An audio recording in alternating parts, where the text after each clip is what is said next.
ಈ ಮಾಟ ಮಂತ್ರ ಅನ್ನೋದು ಯಾರು ಮಾಡ್ತಾರೋ ಅವ್ರ ಮನೆ ಸರ್ವನಾಶ ಆಗುತ್ತೆ ಅಂತ ನಾನು ಕಳೆದ ಸಂಚಿಕೆಯಲ್ಲಿ ನಾನು ಹೇಳಿದ್ದೆ. ಈ ಮಾಟ ಮಂತ್ರ ಅನ್ನೋದು ಏನಿದೆ ಒಳ್ಳೆಯ ಕೆಲಸಗಳಿಗೆ ಉಪಯೋಗಿಸ್ಕೊಳ್ಳಿಕ್ಕೆ ಇರ್ತಾರೆ. ಈ ಜನಗಳಿಗೆ ಏನು ಮಾಡಿದ್ದಾರೆ ಅಂತಂದರೆ ಅದನ್ನು ಕೆಟ್ಟ ಕೆಲಸಗಳಿಗೆ ಉಪಯೋಗಿಸ್ಕೊಳ್ತಾರೆ. ಒಬ್ಬ ವ್ಯಕ್ತಿಯ ಜೀವನದಲ್ಲಿ ಆಟ ಆಡ್ತಾರೆ, ತಂತ್ರಗಳನ್ನು ಮಾಡಿ, ಮಾಟಗಳನ್ನು ಮಾಡಿ, ಅವ್ರ ಮನೆ ಮುಂದೆ ಯಾವುದೋ ಒಂದು ನಿಂಬೆಕಾಯಿ ತೊಗೊಂಡೋಗಿ ಬಿಸಾಡ್ತಕ್ಕಂಥದ್ದು, ಬಿಳಿ ಸಾಸಿವೆ ತೊಗೊಂಡೋಗಿ ಬಿಸಾಡ್ತಕ್ಕಂಥದ್ದು, ಅಥವಾ ರಕ್ತಗಳನ್ನು ತಗೊಂಡೋಗಿ ಬಿಸಾಡ್ತಕ್ಕಂಥದ್ದು. ನೋಡಿ, ಇದೆಲ್ಲವೂ ಕೂಡ ಕರ್ಮ, ಇದೆಲ್ಲವೂ ಕೂಡ ಕರ್ಮನೇ.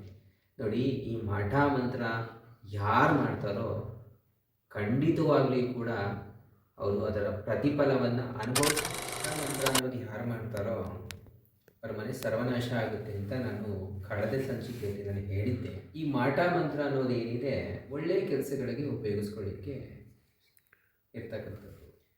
ಹಾಗೆ ಅದನ್ನು ಒಳ್ಳೆಯ ಕೆಲಸಕ್ಕೆ ಉಪಯೋಗಿಸ್ಕೊಳ್ತಕ್ಕಂಥದ್ದು. ಈ ಜನಗಳು ಏನು ಮಾಡಿದ್ದಾರೆ ಅಂತಂದರೆ ಅದನ್ನು ಕೆಟ್ಟ ಕೆಲಸಗಳಿಗೆ ಉಪಯೋಗಿಸ್ಕೊಳ್ತಾರೆ. ಒಬ್ಬ ವ್ಯಕ್ತಿಯ ಜೀವನದಲ್ಲಿ ಆಟ ಆಡ್ತಾರೆ, ತಂತ್ರಗಳನ್ನು ಮಾಡಿ, ಮಾಟಗಳನ್ನು ಮಾಡಿ, ಅವ್ರ ಮನೆ ಮುಂದೆ ಯಾವುದೋ ಒಂದು ನಿಂಬೆಕಾಯಿ ತೊಗೊಂಡೋಗಿ ಬಿಸಾಡ್ತಕ್ಕಂಥದ್ದು, ಬಿಳಿ ಸಾಸಿವೆ ತೊಗೊಂಡೋಗಿ ಬಿಸಾಡ್ತಕ್ಕಂಥದ್ದು, ಅಥವಾ ರಕ್ತಗಳನ್ನು ತಗೊಂಡೋಗಿ ಬಿಸಾಡ್ತಕ್ಕಂಥದ್ದು. ನೋಡಿ, ಇದೆಲ್ಲವೂ ಕೂಡ ಕರ್ಮ, ಇದೆಲ್ಲವೂ ಕೂಡ ಕರ್ಮನೇ. ನೋಡಿ, ಈ ಮಾಟ ಮಂತ್ರ ಯಾರು ಮಾಡ್ತಾರೋ ಖಂಡಿತವಾಗ್ಲಿ ಕೂಡ ಅವರು ಅದರ ಪ್ರತಿಫಲವನ್ನು ಅನುಭವಿಸ್ತಾರೆ.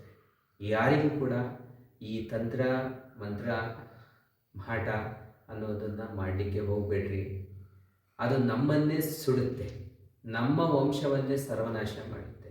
ಅಕಸ್ಮಾತ್ ಯಾರಾದರೂ ಕೂಡ ನಿಮಗೆ ಮಾಡಿದರೆ ಖಂಡಿತವಾಗ್ಲೂ ಕೂಡ ಅದಕ್ಕೆ ಪರಿಹಾರ ಅನ್ನೋದು 100% ಇದೆ. ಈ ಮಾಟ ಮಂತ್ರದ ವಿಷಯ ಬಂದಾಗ ಕೆಲವೊಬ್ಬರು ಮೂಢನಂಬಿಕೆ ಅಂತ ಹೇಳ್ತಾರೆ. ನೋಡಿ, ಎಲ್ಲರಿಗೂ ಕೂಡ ಅನುಭವ ಆಗಿರಲ್ಲ. ಯಾರಿಗೆ ನಿಜವಾದಂಥ ಅನುಭವ ಆಗಿರುತ್ತೋ ಅವರು ಮಾತ್ರ ಕಣ್ಣೀರಲ್ಲಿ ಕೈ ತೊಳಿತಾ ಇರ್ತಕ್ಕಂಥದ್ದನ್ನು ತುಂಬ ಜನ ನೋಡಿದ್ದೀನಿ. ಹೇಳ್ಕೊಳ್ಳಿಕ್ಕೆ ಆಗಲ್ಲ, ಬಾಯಿ ಬಿಟ್ಟು ಯಾರ ಮುಂದೆನೂ ಕೂಡ ಹೇಳ್ಕೊಳ್ಳಿಕ್ಕೆ ಆಗಲ್ಲ. ಗುಪ್ತವಾಗಿರುತ್ತೆ ಈ ತಂತ್ರ ಅನ್ನೋದು. ಯಾಕೆಂದರೆ ಒಬ್ಬ ಸಡನ್ನಾಗಿ ತುಂಬ ಚೆನ್ನಾಗಿರ್ತಕ್ಕಂಥ ವ್ಯಕ್ತಿ ಸಡನ್ನಾಗಿ ಕೆಳಗಡೆ ಬೀಳ್ತು ಅಂತಂದರೆ ಯಾರಿಗಾದ್ರೂ ಕೂಡ ಹೇಳ್ಕೊಳ್ಳಿಕ್ಕೆ ಆಗಲ್ಲ. ತಡೆ ಹೊಡಿಸ್ಬಿಟ್ರೆ ಅದು ಸರಿ ಹೋಗ್ಬಿಡುತ್ತೆ ಅಂತ. ಖಂಡಿತವಾಗ್ಲೂ ತಡೆ ಹೊಡಿಸೋದ್ರೆಲ್ಲ ಅದು ಸರಿ ಹೋಗಲ್ಲ, ನಿಲ್ಲೋಂತಕ್ಕಂಥದ್ದಲ್ಲ ಅದು. ನೋಡಿ, ಒಂದ್ಸಲ ಮಾಟ ಮಂತ್ರ ಯಾರಾದರೂ ಮಾಡಿದ್ರು ಕೂಡ ಅದನ್ನು ವಾಪಸ್ ತಗೊಳ್ಳಿಕ್ಕೆ ಆಗಲ್ಲ.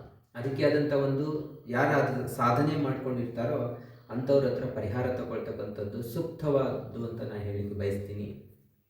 ಹಾಗೆ ಈ ಪ್ರೇತ ಬಾಧೆ, ಯಾರಿಗೆ ಈ ಪ್ರೇತ ಬಾಧೆ ಏನಾದರೂ ಇರುತ್ತೋ ಅವರಿಗೆ ಸಾಕಷ್ಟು ಕಷ್ಟಗಳು ಆಗಿರುತ್ತೆ.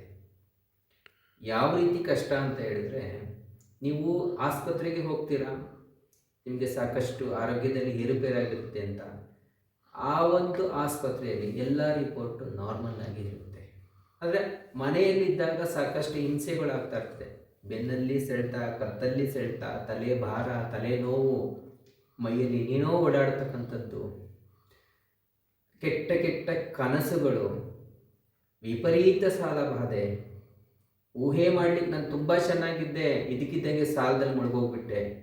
ತುಂಬ ಒಳ್ಳೆ ಕಂಪನಿ ನಡೆಸ್ತಾ ಇದ್ದೆ, ಇದಕ್ಕಿದ್ದಂಗೆ ಕೆಳಗಡೆ ಬಿದ್ದೋಗ್ಬಿಟ್ಟೆ. ಸಾಕಷ್ಟು ಒಡವೆಗಳನ್ನು ಸಂಪಾದನೆ ಮಾಡಿದ್ದೆ, ಇದ್ದಕ್ಕಿದ್ದಂಗೆ ಎಲ್ಲನೂ ಮಾರ್ಕೊಳ್ಳೋ ಥರ ಆಗೋಯ್ತು. ಸಾಕಷ್ಟು ಆಸ್ತಿ ಮಾಡಿದ್ದೆ, ಎಲ್ಲವನ್ನು ಕಳ್ಕೊಂಡೆ, ಬೀದಿಗೆ ಬಂದುಬಿಟ್ಟೆ.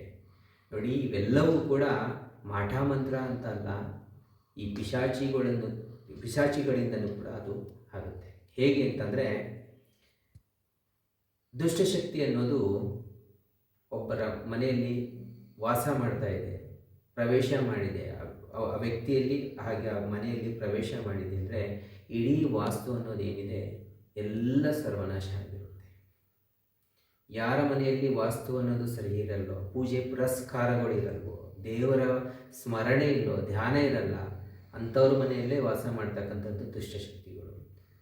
ದಯಮಾಡಿ ನಾನು ಎಲ್ಲರಿಗೂ ಹೇಳ್ತಕ್ಕಂಥದ್ದು, ಪ್ರತಿನಿತ್ಯ ಪೂಜೆ ಪುರಸ್ಕಾರಗಳನ್ನು ಮಾಡಿ ಮನೆಯಲ್ಲಿ. ದೇವರಲ್ಲಿ ನಂಬಿಕೆ ಇಡಿ. ನಂಬಿಕೆ ಅನ್ನೋದೇ ದೇವರು, ಇನ್ನೇನೂ ಅಲ್ಲ. ನೀವು ಯಾವುದೋ ಒಂದು ಕಲ್ಲನ್ನು ಇಟ್ಕೊಂಬಂದು ಪೂಜೆ ಮಾಡಿ, ನಂಬಿಕೆಯಿಂದ ಪೂಜೆ ಮಾಡಿ. ನೀವು ಯಾವ ದೈವ ಹೆಸರು ಹೇಳ್ಕೊಂಡು ಪೂಜೆ ಮಾಡ್ತೀರೋ ಆ ದೈವ ಅಲ್ಲಿ ಇರ್ತಾರೆ. ನಂಬಿಕೆಯೇ ದೇವರು. ನಂಬಿಕೆಯಿಂದ, ವಿಶ್ವಾಸದಿಂದ ನೀವು ಪೂಜೆ ಮಾಡ್ತೀರೋ, ಸ್ಮರಣೆ ಮಾಡ್ತೀರೋ, ಆ ಒಂದು ದೈವ ನಿಮ್ಮನ್ನು ಕಾಪಾಡುತ್ತೆ. ಖಂಡಿತವಾಗ್ಲೂ ಈ ದುಷ್ಟಶಕ್ತಿಗಳಿಂದ ರಕ್ಷಿಸಿ ನಿಮ್ಮನ್ನು ಕಾಪಾಡುತ್ತೆ. ಅದಕ್ಕೋಸ್ಕರ ತುಂಬ ಜನ ಹೆಲ್ತಲ್ಲಿ ಏರುಪೇರಾಗಿರುತ್ತೆ. ಸಾಕಷ್ಟು ಆಸ್ಪತ್ರೆಗಳಿಗೆ ಹೋಗಿರ್ತೀರ ನೋಡಿ. ಯಾವುದೇ ಒಂದು ಆಸ್ಪತ್ರೆಗೆ ಹೋದರೆ ಸಾಕಷ್ಟು ಖರ್ಚು ಮಾಡ್ತೀರಾ, ಆದರೆ ಯಾವುದೇ ಒಂದು ರಿಸಲ್ಟ್ ಅನ್ನೋದು ಸಿಕ್ಕಿಲ್ಲ. ಸುತ್ತಿ ಸುತ್ತಿ ಸುತ್ತಿ ಸುತ್ತಿ ಸಾಕು, ಜೀವನನೇ ಬೇಡ ಅನ್ನೋ ಥರ ಎಷ್ಟೊಂದು ಜನ ಆತ್ಮಹತ್ಯೆಗಳನ್ನ ಮಾಡ್ಕೊಂಡಿದ್ದಾರೆ. ನಾನು ನೋಡಿದ್ದೀನಿ ಕಣ್ಣಾರ. ಹಾಗೆ ಇನ್ನೊಂದು, ಈ ಒಂದು ಪ್ರೇತಬಾಧೆ ಅನ್ನೋದು ಅಷ್ಟು ಸುಲಭವಾಗಿ ಬಿಟ್ಟು ಹೋಗಲ್ಲ ನೋಡಿ. ನಾನು ಒಬ್ಬರು ನಮ್ಮ ಹತ್ರ ಬಂದಿದ್ದರು. ಅವರನ್ನು ನಾವು ನೋಡಿದಾಗ ಸುಮಾರು ಆ ವ್ಯಕ್ತಿ ಸತ್ತು 400 ವರ್ಷಗಳಾಗಿದೆ. 400 ವರ್ಷ ಆಗಿದೆ ಆ ವ್ಯಕ್ತಿ ಸತ್ತು. ಈ ವ್ಯಕ್ತಿ ಹತ್ರ ಕಳೆದ 35 ವರ್ಷದಿಂದ ವಾಸ ಮಾಡ್ತಾ ಇದ್ದಾರೆ. ಅಂದರೆ ಲೆಕ್ಕ ಹಾಕ್ಕೊಳ್ಳಿ, ಆ ಆತ್ಮ ಅನ್ನೋದೇನಿದೆ ಅದು ಪ್ರೇತ ಸತ್ತಾಗ ಸುಮ್ಮನೆ ಸಾಯಲ್ಲ. ಅದು ಏನಾದರೂ ಒಂದು ಆತ್ಮಹತ್ಯೆನೋ ಏನೋ ಒಂದು ಮಾಡ್ಕೊಂಡು ಸತ್ತಿರುತ್ತೆ ಅಂದ್ಕೊಳ್ಳಿ. ಅಷ್ಟು ಸುಲಭವಾಗಿ ಸ್ವರ್ಗದಲ್ಲಿ ಸೀಟ್ ಸಿಗಲ್ಲ ನಮಗೆ. ಯಾಕೆ ಅಂತಂದರೆ ಕರ್ಮನ ನಾವು ದಾಟ್ಕೊಂಡು ಹೋಗ್ಲಿಕ್ಕಾಗಲ್ಲ. ನಮ್ಮ ಕರ್ಮನ ನಾವು ಅನುಭವಿಸೇ ಹೋಗಬೇಕು. ಅದಕ್ಕೋಸ್ಕರ ಯಾರೂ ಕೂಡ ಕೆಟ್ಟದನ್ನು ಮಾಡಬೇಡ್ರಿ, ಕೆಟ್ಟದನ್ನು ಬಯಸಬೇಡ್ರಿ ಅನ್ನೋದು ಇದೇ ಉದ್ದೇಶಕ್ಕೆ ನಾನು ಹೇಳ್ತಕ್ಕಂಥದ್ದು. ಅವರು ಮಾಡಿದ ಕರ್ಮವನ್ನು ಅವರು 400 ವರ್ಷಗಳಿಂದ ಇನ್ನೊಂದು ಜನ್ಮ ತಾಳ್ತೇನೆ ಅವರು ವನವಾಸನ ಪಡ್ತಕ್ಕಂಥದ್ದನ್ನು ನನ್ನ ಕಣ್ಣಾರ ನಾನು ನೋಡಿದ್ದೀನಿ. ಹಾಗೆ ಇನ್ನೊಂದು ವಿಷಯ ಏನಂತಂದರೆ, ಆ ಆತ್ಮ ಸಾಕಷ್ಟು ಜನರ ಜೀವನವನ್ನು ಪ್ರವೇಶಿಸಿತು. ಆದರೆ ಇನ್ನೊಂದು, ಈ ವ್ಯಕ್ತಿ ಹತ್ರನೂ ಸಾಕಷ್ಟು ವರ್ಷಗಳಿಂದ ನಾನು ಹೇಳಿದ್ದಲ್ಲ ಸೇರಿಕೊಂಡಿದ್ದೆ. ಆ ವ್ಯಕ್ತಿಯ ಜೀವನದಲ್ಲಿ ಯಾವ ರೀತಿಯಲ್ಲಿ ಆಟ ಆಡಿದೆ ಅಂತಂದರೆ, ಸಾಕಷ್ಟು ಕೋಟಿ ಸಂಪಾದನೆ ಮಾಡಿದ್ದ ವ್ಯಕ್ತಿ. ಹೆಸರು ಹೇಳಿಕೆ ಬಯಸಲ್ಲ, ಪಾಪ ಅವರು ಹೇಳಿಕ್ಕೂ ಇಷ್ಟಪಡಲಿಲ್ಲ. ಸುಮಾರು 10-15 ಕೋಟಿ ಹಣ ಆಸ್ತಿಯನ್ನು ಅದು ಜೀರೋ ಮಾಡಿ ತೋರಿಸಿದೆ. ತಿನ್ನಲಿಕ್ಕೂ ಕೂಡ ಏನೂ ಇಲ್ಲ, ಆ ಮಟ್ಟಕ್ಕೆ ತೊಗೊಂಬಂದು ನಿಲ್ಲಿಸಿದೆ. ಅಂದರೆ ಯೋಚನೆ ಮಾಡಿ, ಪ್ರೇತ ಅನ್ನೋದು, ದುಷ್ಟಶಕ್ತಿ ಅನ್ನೋದು ಒಬ್ಬ ವ್ಯಕ್ತಿಯ ಜೀವನದಲ್ಲಿ ಯಾವ ರೀತಿಯಾಗಿ ಆಟ ಆಡುತ್ತೆ ಅಂತ. ಕೆಲವೊಬ್ಬರು ನಂಬೋದೇ ಇಲ್ಲ, ಪ್ರೇತ ಅನ್ನೋದೇ ಸುಳ್ಳು ಅಂತ ಹೇಳ್ತಾರೆ ನೋಡಿ. ಅವ್ರಿಗೆ ಅನುಭವ ಆಗಿಲ್ಲ. ಯಾರಲ್ಲಿ ಅನುಭವ ಆಗಿರುತ್ತೋ, ಪ್ರತಿನಿತ್ಯ ನರಕಗಳನ್ನು ಅನುಭವಿಸ್ತಾ ಇರ್ತಾರೋ ಅವರಿಗೆ ಮಾತ್ರ ಗೊತ್ತು ಆ ಕಷ್ಟ ಅಂತ ಏನು ಅಂತ ನೋಡಿ. ನನ್ನಲ್ಲಿ ಎಷ್ಟೊಂದು ಜನ ಹತ್ಕೊಳ್ತಾರೆ, ಕೇಳ್ಕೊಳ್ತಾರೆ, ಗೋಳಾಡ್ತಾರೆ, ಕಣ್ಣೀರು ಹಾಕ್ತಾರೆ ನೋಡಿ. ನಾವು ಹೇಳ್ತಕ್ಕಂಥದ್ದು ಸಮಾಧಾನ ಮಾಡಿ ಕಳಿಸ್ತೀವಿ, ಏನೂ ಆಗಲ್ಲಮ್ಮ ನೋಡಿ. ಯಾರಿಗಾದ್ರೂ ಪ್ರೇತಬಾಧೆ ಆಗಿದೆ, ಮಾಟ ಮಂತ್ರ ಆಗಿದೆ ಅಂತಂದರೆ ಯಾರು ಕೂಡ ಭಯ ಪಡ್ಲಿಕ್ಕೆ ಹೋಗ್ಬೇಡ್ರಿ. ದಯಮಾಡಿ ಹೇಳ್ತಕ್ಕಂಥದ್ದು, ಯಾರು ಭಯ ಪಡಲಿಕ್ಕೆ ಹೋಗ್ಬೇಡ್ರಿ. ನೀವೆಷ್ಟು ಭಯ ಅನ್ನೋದನ್ನು ಪಡ್ತೀರೋ ಅಷ್ಟು ಅದು ಶಕ್ತಿಯನ್ನು ಪಡ್ಕೊಳ್ತಾ ಬರುತ್ತೆ.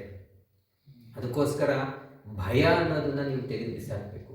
ಧೈರ್ಯವಾಗಿರಬೇಕು. ನನಗೇನೂ ಆಗಲ್ಲ, ದೇವರಿದ್ದಾನೆ, ದೇವರು ನಮ್ಮನ್ನು ಕಾಪಾಡ್ತಾನೆ ಅನ್ನೋ ಒಂದು ನಂಬಿಕೆಯಿಂದ, ವಿಶ್ವಾಸದಿಂದ ನೀವು ಫೇಸ್ ಮಾಡಬೇಕು. ಅವಾಗೇನಾಗುತ್ತೆ, ಅದು ತನ್ನ ಅಸ್ತಿತ್ವನ ಕಳ್ಕೊಳ್ತಾ ಬರುತ್ತೆ.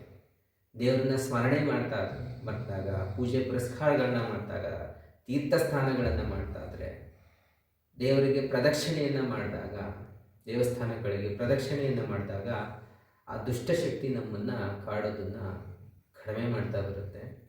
ಹಾಗೆ ಅದಕ್ಕೆ ಆದಂಥ ವಿಧಿವಿಧಾನಗಳಿದೆ. ಅದನ್ನು ಸಾಧನೆ ಮಾಡಿರ್ತಕ್ಕಂಥವ್ರ ಹತ್ರ ಅದನ್ನು ಪರಿಶೀಲನೆ ಮಾಡಿಸಿ ಅದರ ಬಗ್ಗೆ ನೀವು ಕೆಲವೊಂದು ಪರಿಹಾರ ಅನ್ನೋದಿರುತ್ತೆ. ಆ ಪರಿಹಾರ ಅನ್ನೋದನ್ನು ಮಾಡಿಕೊಂಡಾಗ ಅದರಿಂದ ನಾವು ಪಾರಾಗ್ಬೋದು, ಖಂಡಿತವಾಗ್ಲೂ ಕೂಡ ಪಾರಾಗ್ಬೋದು. ಅದಕ್ಕೋಸ್ಕರ ನಾನು ಹೇಳ್ತಕ್ಕಂಥದ್ದು, ಭಯ ಬಿಟ್ಬಿಡಿ, ದೇವರಿದ್ದಾನೆ ಅನ್ನೋ ಒಂದು ನಂಬಿಕೆಯನ್ನು ಇಟ್ಕೊಳ್ಳಿ. ನೋಡಿ, ನಮ್ಮ ಹಿಂದೂ ಸನಾತನ ಧರ್ಮದಲ್ಲಿ ಇರ್ತಕ್ಕಂಥ ಪವಿತ್ರತೆ, ದೈವ ಕಳೆ ಬೇರೆ ಯಾವ ಧರ್ಮದಲ್ಲೂ ಇಲ್ಲ. ನಾವು ಹಿಂದೂಗಳು ಅನ್ನೋದನ್ನು ನೀವು ಮರಿಬೇಡಿ. ಹಿಂದೂಗಳು ಹೇಗೆ ಅಂತಂದರೆ, ನಮ್ಮ ದೈವವನ್ನು ನಾವು ನಮ್ಮ ಮನಸ್ಸಿನಲ್ಲೇ ಇಟ್ಕೊಂಡು ನಾವು ಪೂಜಿಸ್ತೀವಿ. ನಮ್ಮ ಮನಸ್ಸೇ ದೇವರು. ನಮ್ಮ ಮನಸ್ಸೇ ದೇವರು.